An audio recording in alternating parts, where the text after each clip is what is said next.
आप सोचिए, हम आज के जमाने में रहते हैं, कलयुग में रहते हैं। सतीश जी को भी लाइए और हर्षवर्धन जी को भी लाइए। सतीश जी, आपने भी देखा है, मैंने भी देखा है, Shehzad is in the studio, ले आइए कि हमने देखा है कैसे बूढ़े मरते हुए मां बापों से आजकल की औलादें ठप्पा लगवा लेती हैं जमीन के लिए। एक वीडियो बहुत वायरल हुई थी कि एक बूढ़ी मां गाड़ी में मरी पड़ी है और कोई उनका स्टांप लगवा रहा है, वायरल हुई थी बहुत। आज के जमाने में यह हमें बता रहे हैं कि महीने में करीबन 150 प्रॉपर्टियां वर्बल वक्फ होती है। यानी 3 लोगों ने बंद कमरे में एक मरते हुए आदमी से सुन लिया था कि यह जमीन मैं वक्फ कर रहा हूं और वो जमीन वक्फ हो गई। शहजाद ऑल्सो ने, ये कैसा वक्फ है? कोई प्रूफ नहीं, 3 लोगों की साठगांठ से वक्फ हो जाता है। और सरकार जब कह रही है कि हम भारत सरकार की कोई जमीन वक्फ नहीं हो सकती, इस पे दिक्कत है। गैर मुसलमान वक्फ बोर्ड में कैसे आ गया, इस पे दिक्कत है। आज तक इससे दिक्कत नहीं हुई कि गैर मुसलमान की जमीन वक्फ हो रही थी। उस 40-45 लाख एकड़ में कितनी गैर मुसलमानों के द्वारा की गई वक्फ है, इसका कोई डेटा है, जरूर होगा। लेकिन क्या कभी बताया गया, क्या कभी एक बार भी बोला गया कि ये 50 गज नहीं लेंगे जी क्योंकि ये खान की नहीं, कपूर की है? नहीं। लेकिन मेंबर सिर्फ खान बनेगा, मेंबर कपूर नहीं बन सकता। ये नहीं मेरे को बनना, मैं सिर्फ बता रहा हूं, गैर मुसलमान नहीं बन सकता। इस समय राज्यसभा में बहस चल रही है। Now can I have the pie graphic before I go to my team. Rajya Sabha के नंबर हर्षवर्धन जी। शहजाद जी, अभी अभी बीजू जनता दल, पटनायक साहब वाली उड़ीसा की बीजेडी ने एक गुगली मारी है, अंतरात्मा। विपक्ष उसको कह रहा है देखो देखो हो जाएगा। ये गेम आपका है, ये गेम बीजेपी का है। आपको पता है बीजेपी को न्यूट्रल रहना, बीजेपी को दिखाना है कि भाई हमारा कुछ है नहीं। मैंने कहा only Shahzad and graphics in me, thank you very much. Harshvardhan ji मुस्कुरा रहे हैं, उनको समझ आ गया, सतीश जी को पता है पास हो जाएगा। रियलिटी सिर्फ इतना है, चार्ट दिखाई। राज्यसभा के नंबर्स क्या है? राज्यसभा के नंबर्स बीजेपी के लिए लोकसभा से थोड़े ज्यादा टाइट है। इसमें 2 पार्टीज हैं, बीजेडी जिन्होंने अंतरात्मा पे वोट की डिमांड की है, और एक वाईएसआरसीपी जगनमोहन रेड्डी। इन दोनों पार्टी से पर्दे के पीछे बात चल रही थी। ये वो पार्टी हैं जो कि सामने आके कहते हैं कि वी आर सेक्युलर, और ओपनली बीजेपी के साथ नहीं है।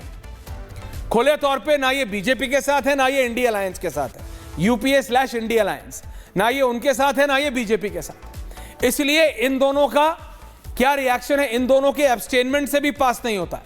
या तो ये दोनों वॉकआउट करें, या जैसे अंतरात्मा से वोट की बात आ रही है, जैसे बीजेडी अंतरात्मा से वोट करेगी, वैसे वाईएसआरसीपी अंतरात्मा से वोट कर दे। शहजाद जी, इससे पहले हम इसके डिटेल्स में जाएं कि कौन कब्जा चाहता है और कौन नहीं, राज्यसभा के नंबर्स, और ये अंतरात्मा वाला बहुत दिनों बाद आया है, बहुत दिनों बाद आया अंतरात्मा से वोट करना। Shehzad 60-40, thank you. देखिए, जय जगन्नाथ, सभी दर्शकों को जय जगन्नाथ। मैं आपको बताना चाहता हूं कि आज जो ये संशोधन लाया गया है ना, ये एस फॉर सामाजिक न्याय, एस फॉर संविधान की सुरक्षा, एस फॉर सुशासन का सबसे अच्छा पर्याय है। और इसीलिए अगर कोई व्यक्ति सुशासन के लिए संविधान, अभी आपने बोला ना कि खान आके कपूर की ज़मीन कब्जा कर ले, फिर खान बोले कि मैं ही सुनवाई करूंगा, कपूर कोर्ट तक ना जा पाए, और कपूर करे तो करे क्या? तो भाई इसमें संविधान कहाँ है? तो संविधान को लागू करना, सुशासन होना, मतलब कि खान की भी जो चीज़ें हैं वो गरीब पसमानदा मुसलमान को मिले, और आखिरी में कि इसमें भ्रष्टाचार ना हो, लैंड ग्रैबिंग ना हो, इसके लिए कौन मना कर सकता है? और मैं तो आपसे पूछना चाहता हूँ कपूर जी, आपको पता है कि हजारों साल पुरानी हमारी ज़मीन पर कब्जा कर दिया है वक्फ ने। अब बताइए, बेत द्वारका की ज़मीन कृष्ण जी कब, उनके बारे में अभी आपने बोला कलयुग में है, तो कृष्ण जी जिस युग में थे, अब उसके बाद ही कुरान आया ना। मैं तो खुद मुस्लिम, प्रैक्टिसिंग मुस्लिम हूँ, आगा खानी मुस्लिम हूँ, बहुत खुश हूँ, पर कुरान तो उसके बाद ही आया ना। पर कृष्ण जी की ज़मीन पर कब्जा, अब बताइए यहाँ पे समाजवादी पार्टी का कहाँ, वो वहाँ पे है यदुवंशी पार्टी, बता दे मुझे कि कृष्ण जी की ज़मीन पर वक्फ का कब्जा उनको ठीक लगता है क्या? आज मैं चर्चा करना चाहता हूँ, महाकुंभ की ज़मीन पर कब्जा, 1500 साल पुरानी ज़मीन पर कब्जा। सिंह जी बता दे कि महाकुंभ की ज़मीन पर कैसे वक्फ क्लेम कर सकता है? भाई वक्फ तो था नहीं जब महाकुंभ हो रहा था। तो इसीलिए अगर सामाजिक न्याय और संविधान की रक्षा के लिए कदम उठाया जाता है, और कल मैंने अद्भुत नज़ारा देखा। कल ना भाई, क्या देख लिया आपने? भाई आए, राहुल भाई आए, फ्लिप फ्लॉप पहनकर आए, वो रात को 11-12 बजे आए आखिरी में, ट्राउजर, वो भी ट्राउजर भी नहीं पहनी थी, उन्होंने ट्रैक पैंट पहनी थी। ट्रैक पैंट और फ्लिप फ्लॉप पहनकर आए, उससे क्या वो उतनी नहीं, वही पहनकर आए, कोई समस्या नहीं है। मणिपुर की चर्चा से पहले वो भाग गए, हो सकता है बेड टाइम हो गया होगा तो उससे पहले वो चले गए। पर केसीबीसी को जानते हो आप? केसीबीसी ये बैड वर्ड नहीं है, KCBC means Kerala Catholic bishop council, समझ गया। एंड सीबीसीआई ये है Catholic bishop conference of India.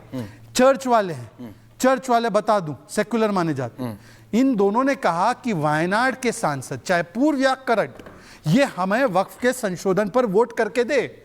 अब वक्फ के संशोधन पर ना वायनाड की मौजूदा सांसद बोली, ना वायनाड के पूर्व सांसद बोले, ना सोनिया जी जिनका ताल्लुक रहा है क्रिश्चियन कम्युनिटी से वो बोल पा रही है। तो मैं तो अचंभे में हूं कि कैथोलिक चर्च ने जो मांगा है उस पर भी नहीं बोल पा रहे। चलिए हम तो ठहरे हिंदुत्व वाले, हम तो खराब, क्या बोला वो ममता बनर्जी ने, गंदा धर्म, हम सब गंदे, ठीक है ना, मृत्यु कुंभ वाले हम सब। पर कम से कम चर्च की बात तो माने, चर्च की भी नहीं मानते भाई। मैं तो जहां हैरान हूं कि क्या ऐसा प्रभाव है। आज मुझे यकीन है पर कि अनुराग जी यदुवंशी जो है, उनकी पार्टी, यदुवंशी कहने का, हालांकि वो गोपाल बोलते हैं कि दुर्गंध आती है, गौशाला से दुर्गंध आती है इनको, पर मुझे उम्मीद है कि कृष्ण जी की जमीन पर वक्फ का कब्जा ये कब्जा का क्या जी नहीं चाहे, नहीं, ये कब्जे का क्या, नहीं कब्जे का क्या गया, मैं ऑनर, थैंक यू प्लीज। ये कब्जे का क्या गया, मैं पूरा विपक्ष कह रहा है कि ये आप कब्जे के लिए ला रहे हैं।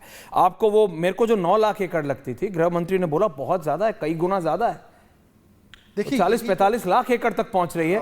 विपक्ष कह रहा है कि आपकी आंख उस 45 लाख एकड़ जमीन पे है। ऐसा है, आप कह रहे हैं कि ये कब्जा हटाने के लिए है। एक बात तो क्लियर हो गई है दर्शकों कि वक्फ बोर्ड कुछ और नहीं कब्जा कर रहा था, चाहे आप इनकी मान लो या फिर इनकी मान लो, एक चीज कॉमन है, वक्फ बोर्ड के नाम पे कब्जा हो रहा था। कौन कर रहा है अब ये चेक कर लीजिए। मैं आपको हर्षवर्धन जी आ रहा हूं, शहजाद कोई काउंटर जी देता हूं। एक तो मैं आपको बताता हूं कि इसमें एक क्लॉज डाला गया कि जो वक्फ बाय यूजर, जो कि अन इस्लामिक कॉन्सेप्ट है, 95 में इंट्रोड्यूस हुआ था, उसको हटाया, पर हमने ये रखा है कि रेट्रोस्पेक्टिव नहीं होगा। अगर कोई वक्फ बाय यूजर है कोई वक्फ, तो वो वक्फ वैसे ही रहेगा, उस पर किसी की निगाहें नहीं है। हाँ, डिस्प्यूट में रहेगी तो कोर्ट तय करेगा, सरकारी होगी तो सरकार के पास जाएगा। दूसरी जी, ट्राइबल के शेड्यूल 5 शेड्यूल 6 में जमीन सुरक्षित रखी गई है और उस पर कोई, सुनिए ना, मैं सेक्शन 40 पे आ रहा हूं, पर शेड्यूल 5 और शेड्यूल 6 की जमीन पर कब्जा होने का बहुत बड़ा डर था। अब पीडीए में ए तो है ना आदिवासी के लिए, कि ए फॉर आदिवासी हटा दिया इन लोगों ने। अब पीडीए वालों से पूछो कि शेड्यूल 5 और शेड्यूल 6 की जमीन को ऐसा सुरक्षित कर दिया हम लोगों ने कि किसी की भी गलत निगाहें उस पर नहीं आ सकती। अनुराग जी पक्ष में है, अनुराग जी आदिवासियों के खिलाफ है। अब बताइए आदिवासी के जमीन पे वक्फ का क्या दावा हो सकता है? अनुराग जी आज मुझे सपोर्ट करेंगे, वो कैथलिक चर्च को सपोर्ट करेंगे, वो आदिवासी को सपोर्ट करेंगे, और यदुवंशी होने का असली जो धर्म है वो भी निभाएंगे। आप मार्क कीजिए, आज जो आप कह रहे हैं ना कि बीजेडी अंतरात्मा से वोट करेगी, आज अनुराग जी अंतरात्मा से बोलेंगे। देखिए उनकी अंतरात्मा आज जाग उठेगी। अनुराग जी के पास मैं आऊंगा भी बाद में।